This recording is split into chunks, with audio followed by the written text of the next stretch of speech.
بسم اللہ الرحمن الرحیم۔ آج محرم، آج کا دن منسوب ہے شہنشاہ حضرت ابو الفضل عباس علمبردار ابن علی ابن ابی طالب سے۔ موضوع گفتگو جو میرا رہے گا وہ حضرت عباس کے بے شمار فضیلتوں میں سے کچھ کا ذکر کرنا ہے۔ سرکار ابو الفضل عباس وہ ہستی ہیں کہ جن سے امام حسین علیہ السلام مخاطب ہوتے ہیں اور کہتے ہیں بے نفسی انتا یا اخی، اے میرے بھائی عباس، حسین کی جان تجھ پہ قربان ہے۔ اے میرے بھائی عباس، حسین کی جان تجھ پہ قربان ہو جائے۔ یہ وہ عظیم الشان فقرہ ہے کہ حضرت عباس کے حرم المطہر پہ آج بھی لکھا ہوا ہے۔ گویا کہ غازی عباس کے سینے پہ اس تمغے کی طرح ہے جو امام حسین علیہ السلام نے عطا کیا ہے، کہ جس حسین کی پہ ساری کائنات کی جان قربان ہو جائے، وہ حسین یہ کہہ رہا ہے بے نفسی انتا یا اخی، میری جان تجھ پہ قربان ہو جائے۔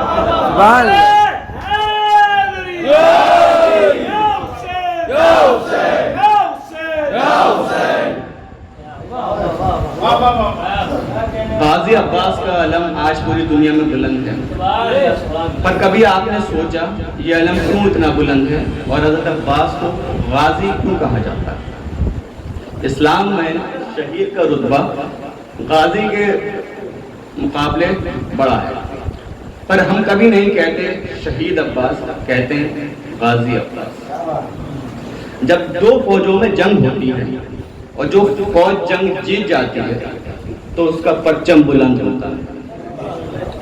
آج آپ پوری دنیا میں کسی سے بھی پوچھ لیں کہ پلید کا پرچم کیسا تھا، تو کوئی نہیں بتا پائے گا کہ پلید کا پرچم کیسا تھا، لیکن اگر پوچھیں گے کہ بتاؤ حسین کا پرچم کیسا تھا، تو سب کہیں گے کہ عباس کا علم حسین کا پرچم تھا۔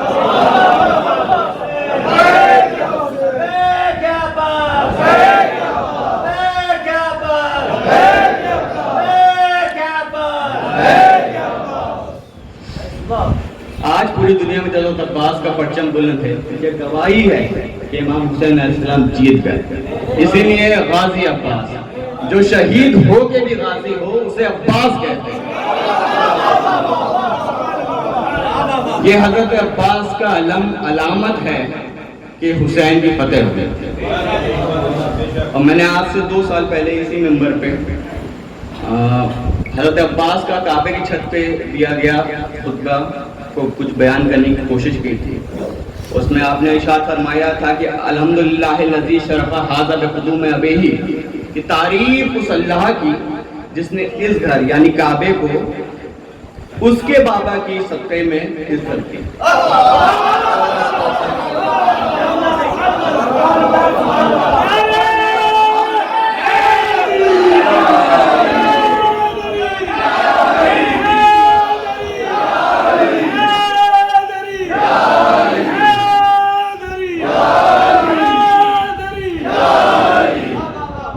اس کے بابا قدموں کے صدقے میں۔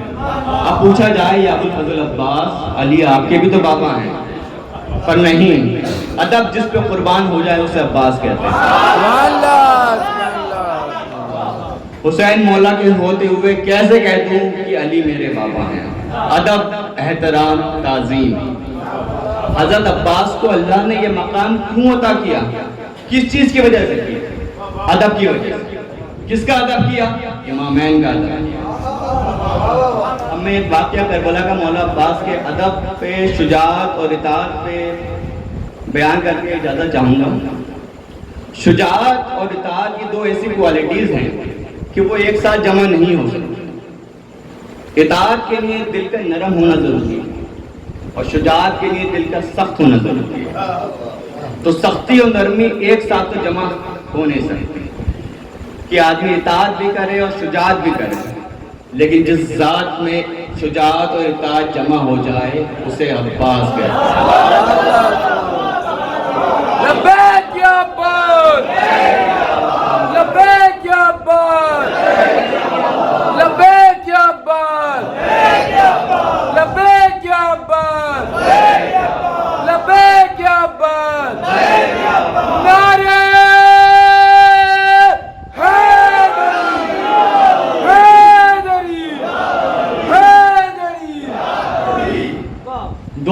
کا دن ہوا۔ شمرے نے کہا کہ نہر فرات سے حسینی خیمے کو ہٹا دیا جائے۔ عباس لشکر کے سپہ سالار تھے۔ تاریخ کہتی ہے قاضی عباس نے اپنی تلوار سے ایک خط کھینچی اور کہا جب تک عباس زندہ ہے کسی میں جرأت ہو تو یہ خط پار کر کے دکھائے۔ تاریخ لکھتی ہے کہ امام حسین علیہ السلام دور سے یہ منظر دیکھ رہے تھے۔ یہ دیکھ کر آپ خیمے میں آئے۔ وہاں آپ نے بی بی زینب سے فرمایا بہن زینب آپ سے کچھ بات کرنی ہے۔ بی بی فرماتی ہیں کہ میں نے امام حسین علیہ السلام کے چہرے پہ کچھ پریشانی کے آثار دیکھے۔ میں نے کہا آپ کی بہن آپ کا قربان یا امام کیا وجہ ہے آپ کی پریشانی کے؟ آپ کی زینب کے ہوتے ہوئے، آپ کے بھائیوں کے ہوتے ہوئے، آپ کے بیٹوں کے ہوتے ہوئے۔ امام نے فرمایا بہن زینب دشمن نے کہا ہے خیمے ہٹا دیے جائیں، پر میرے عباس نے ایک خط کھینچی اور بولا ہے جب تک عباس ہے کسی میں جرأت ہو تو آگے بڑھے۔ تو بیوی بولی پھر امام آپ کیا چاہتے ہیں؟ تو فرمایا بہن میں چاہتا ہوں کہ خیمے ہٹا دیے جائیں۔ تو کہا تو اس میں پریشانی کی کیا بات ہے؟ جا کے عباس سے کہہ دیے کہ خیمے ہٹا دے۔ عباس نے آج تک آپ کی کوئی بات ٹالی ہے کیا؟ تو امام حسین علیہ السلام کہتے ہیں پریشانی یہی ہے کہ عباس نے میری آج تک کوئی بات نہیں ٹالی۔ تو پوچھتی ہے کہ اس کا کیا مطلب ہے بھائی حسین؟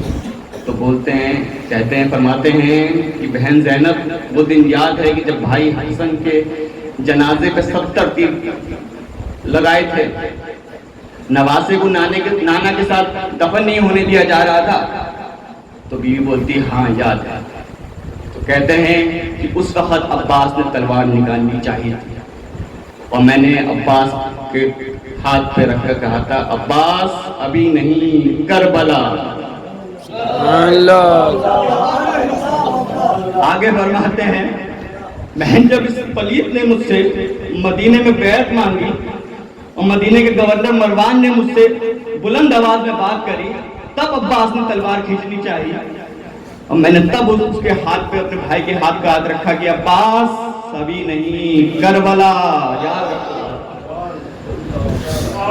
پھر کہا کہ قافلہ کوفے کے قریب آنے والا تھا، اڑ نے میرا راستہ روکا تھا۔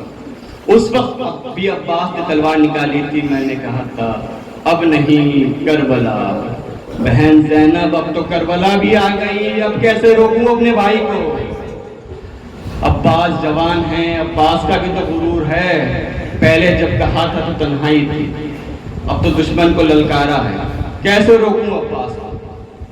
تو بی بی زینب نے فرمایا آپ پریشان نہ ہو، میں عباس کو سمجھاتی ہوں۔ مولا حسین چلے گئے۔ بی بی نے کسی کنیز سے کہا کہ ذرا عباس کو بلا لو۔ اب وہ کنیز پہنچی تو دیکھتے ہیں کہ غازی عباس کی آستینیں چڑھی ہوئی، ماتھے پہ پسینہ تھا، آنکھوں میں غیظ و غضب تھا، تلوار پہ ہاتھ تھا اور دشمن کو ایسے دیکھ رہے ہیں جیسے شکاری شکار کو دیکھتا۔ حضرت عباس نے جب اس کنیز کو آتے ہوئے دیکھا تو آپ سمجھ گئے کہ بی بی نے بلایا۔ وہ کنیز کہتی ہے جب میں نے عباس کو آتے ہوئے دیکھا تو ماتھے میں پسینہ، آنکھوں میں غیظ و غضب، آستینیں چڑھی ہوئی تھی، جیسے ایک جنگجو ایک جنگ میں جاتا ہے ویسے آپ تھے، پر جوں وہ خیمے کے قریب آتے گئے آستینوں کو فوراً سیدھا کیا، ماتھے سے پسینہ پوچھا اور تھوڑی دیر خیمے کے پیچھے کھڑے ہو گئے تاکہ آنکھوں کی سرخی کم ہو جائے۔ کہتے ہیں پھر ایسے در پہ کھڑے ہو گئے جیسے 7 سال کا بچہ ادب سے کھڑا ہو جاتا ہے، اور پھر آواز دی آقا زادی غلام سے کچھ کام تھا؟ بی بی زینب نے کہا قبر بنی ہاشم، اے بنی ہاشم کے چاند اندر تو آؤ، زینب تیرا چہرہ تو دیکھ لیں، سنا ہے آج تو بڑے غیظ و غضب میں ہیں، آج تو بڑے جلال میں ہیں۔ آپ نے نگاہوں کو چھپائے رکھا۔ بی بی نے پوچھا ماجرا کیا ہے؟ کہا شمرے نے بولا ہے خیمے ہٹا دیے جائے۔ تو تم نے کیا کہا عباس؟ بولے بی بی میں نے خط کھینچی ہے، میں نے کہا عباس کے ہوتے ہوئے بی بی کی خیمے کو کس کی ضرورت ہے جو ہٹائے؟ عباس کے ہوتے ہوئے حسین کا خیمہ کون اکھاڑے گا؟ بی بی جب تک میں زندہ ہوں کیا یہ ہونے دوں گا؟ کیا اسی دن کے لیے ام البنین نے مجھے پیدا کیا تھا؟ بی بی زینب نے فرمایا عباس جانتی ہوں تو نے خط کھینچی ہے، لیکن عباس حسین یہ چاہتے ہیں کہ خیمے ہٹا دیے جائیں۔ میں جانتی ہوں تو نے دشمن کو للکارا ہے، تو نے خط کھینچی ہے، عباس تیرا غرور ہے، کوئی بات نہیں، تو باہر نہ جا، تو اپنی بہن کے ساتھ بیٹھا رہے، میں علی اکبر کو بھیج دے رہی ہوں، میں قاسم کو بھیج دے رہی ہوں کہ وہ خط بھی ہٹا دیں گے اور خیمے بھی ہٹا دیں گے، تجھے دشمن کا سامنا کرنا کی بھی ضرورت نہیں ہوگی۔ اتنا سننا تھا کہ حضرت عباس باادب کھڑے ہوئے اور کہا آقا زادی یہ کیسی بات کر رہی ہیں، جب حسین یہ چاہتے ہیں تو خود جاؤں گا، خود اپنے ہاتھوں سے خط مٹاؤں گا، شرمندگی کیسی حسین کی اطاعت میں، یہ ہے اطاعت۔ آج ہم میں سے کچھ لوگ ہیں جو ہرے کپڑے پہننے میں، محرم داری کرنے میں، امام کے ذکر کرنے میں ہچکچاتے ہیں، شرماتے ہیں، سوچتے ہیں لوگ کیا کہیں گے، لوگ ہنسیں گے۔ ارے عباس نے تو نہیں کہا کہ لشکر پلید مجھ پہ ہنسے گا، دنیا ہنستی ہے تو ہنسے، میرا حسین مجھ سے راضی رہے۔ یا حسین، یا حسین، یا حسین، یا حسین، یا حسین، یا حسین، یا حسین، یا حسین، یا حسین، یا حسین،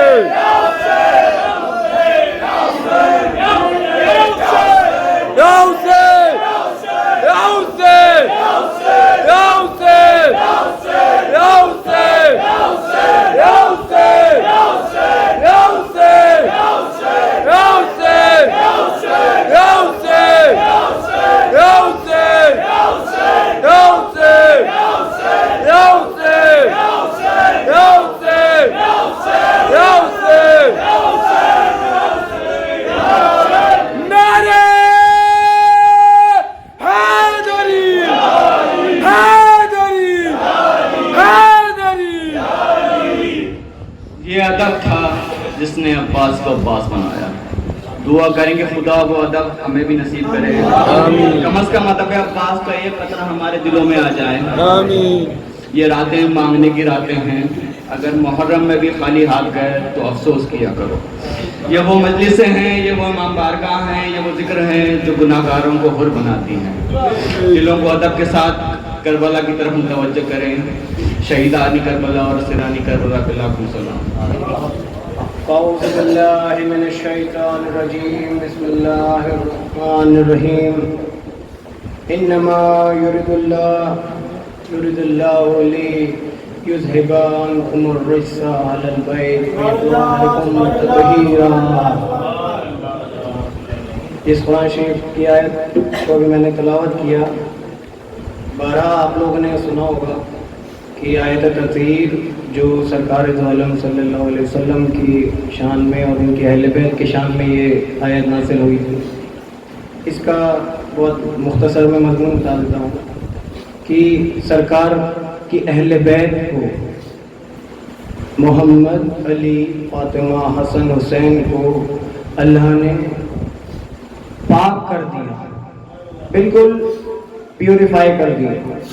یہ علیہ السلام ہیں، ان سے کبھی کوئی گناہ نہیں ہوا، کبھی ان سے کوئی ناپاکی نہیں ہوئی، کبھی مطلب ان سے کوئی کسی طرح کی کوئی ایسی بات نہیں ہوئی جو اللہ نے ان کی بات پسند نہ کی ہو۔ جو میں آپ لوگ تک ایک پیغام جو پہنچانا چاہ رہا ہوں، کوشش کروں گا اپنے ٹوٹے ٹوٹے الفاظوں میں مولا لاج رکھنے والے۔ اس آیت کو میں نے اس لیے پہلے پڑھا جس سے میں آپ کو یہ بتا پاؤں کہ پنجتن پاک ہیں۔ بارہ آپ لوگوں نے ایک واقعہ سنا ہوگا کہ جب سرکار نماز پڑھ رہے تھے، سرکار دو عالم صلی اللہ علیہ وسلم کی نماز ہو رہی تھی، اس نماز کے آگے مولا امام حسین علیہ السلام آپ کے ارد گرد گھوم رہے تھے۔ ایک صحابی رسول تھے، سرکار نے ان کو جنتی ہونے کا لکھ کے وعدہ کر لیا تھا، جنت کی تمہیں جنت کی بشارت دی۔ جب امام ارد گرد آپ کے گھوم رہے تھے تو امام نے پیشاب کر دیا، مطلب بہت مختصر میں آپ کو اپنی بات پہنچا دوں گا۔ امام نے پیشاب کر دیا، وہ صحابی آئے اور فرمایا یا رسول اللہ، شریعت کے مطابق بچے نے آپ کی نماز خراب کر دی تو سرکار غضبناک ہو گئے اور آپ نے وہ جنت کی جو بشارت دی تھی آپ نے وہ کاغذ لے کے وہ چاک کر دیا اور منہ پہ مار دیا اور فرمایا کہ جو میری اہل بیت کا نہیں وہ جو ہم پہ رحم نہ کرے وہ ہمارا نہیں ہو سکتا، وہ جنتی نہیں ہو سکتا۔ ان کے نام پہ جو علم اٹھتے ہیں جن سے کچھ حضرات کے نکاح ٹوٹ جاتے ہیں، ان کے تعزیہ دیکھنے سے، ان کے تعزیے کی زیارت کرنے سے، ان کے علم کو بوسہ دینے سے لوگوں کے نکاح ٹوٹ جاتے ہیں۔ میں یہ بتا رہا ہوں، ایک واقعہ اور تھا، اس میں یہ تھا کہ امام جب سرکار تشریف لے جا رہے تھے اور امام حسین علیہ السلام چھوٹے سے تھے اور آپ انگلی پکڑ کے سرکار کی چل رہے تھے، تو ایک بچہ چھوٹا سا تھا، اس نے امام کی خاک پاس جو آپ کے پیروں سے لگ رہی تھی وہ بار بار اٹھاتا تھا اور آنکھوں سے لگاتا تھا۔ سرکار نے بہت شفقت فرمائی اس بچے پہ اور اس کو گود میں لے کے فرمایا کہ کل اس کی اور اس کے ماں باپ کی میں شفاعت فرماؤں گا، کل حشر کے دن میں اس کی اور اس کے ماں باپ کی شفاعت فرماؤں گا۔ یہ تھا صدقہ حسین، اور یہ غریب نواز میں ملا ہے صدقہ، کچھ لوگوں کو یہ غریب نواز میں صدقہ ملا ہے۔ اللہ تعالیٰ فرماتا ہے سورہ عاشورہ میں آیت نمبر 23 میں، یا رسول آپ فرما دیجئے کہ میں تم سے کوئی اجر نہیں مانگتا سوائے اس کے کہ تم میرے اہل بیت سے محبت کرو۔ کہ حضور سے کہ آپ فرما دیجئے کہ میں تم سے کوئی اجر نہیں مانگتا سوائے اس کے کہ تم میرے اہل بیت سے محبت کرو۔ اور یہاں پہ قرب الہی کا بہت مسئلہ ہے، کیونکہ علی گڑھ میں یہ بہت دعویٰ کرتے ہیں کہ نمازی اور حاجی لوگ کہ قرب الہی ان کو سب سے زیادہ حاصل ہے، قرب الہی ان کو سب سے زیادہ حاصل ہے۔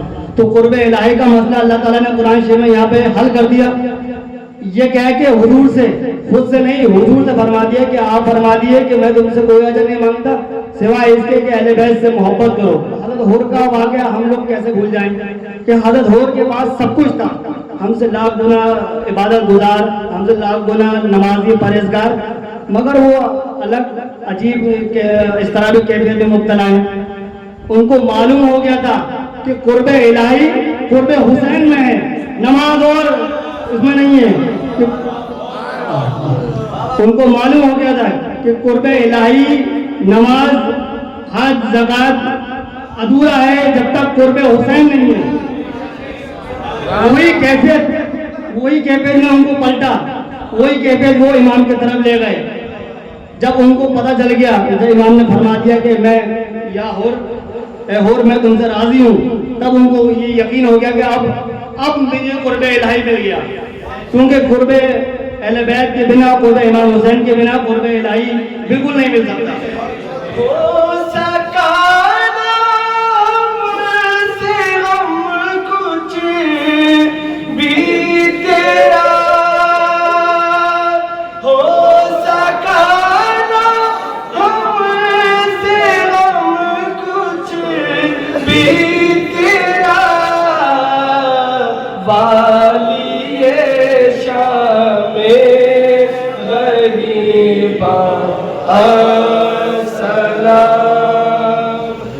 گرامی، آپ حضرات کو ایک بات بتا دوں کہ تمام شہادتیں 10 محرم کو ہوئی تھی، مختلف تاریخیں مختلف سے کیوں منسوب ہیں۔ آج کا خاص بتا دوں 8 محرم کو حضرت عباس سے منسوب کیوں ہے، کیونکہ 8 محرم وہ دن تھا کہ جب خیموں میں پانی کھانا سب کچھ ختم ہو گیا تھا، تو حضرت عباس علمبردار نے اپنے رعیہ سے کہا کہ کچھ ہے تو کچھ جو ٹوٹے ہوئے گوشت کے سوکھے ٹکڑے تھے، کچھ روٹی تھی، دہی تھوڑا تھا، ادرک وغیرہ کچھ سوکھی چیزیں تھیں، وہ سب چیزیں اکٹھی کر کے حضرت عباس علمبردار نے امام علی مقام کی خدمت اقدس میں پیش کیا کہ یا امام میرے خیمے میں چیزیں بچی ہوئی ہیں۔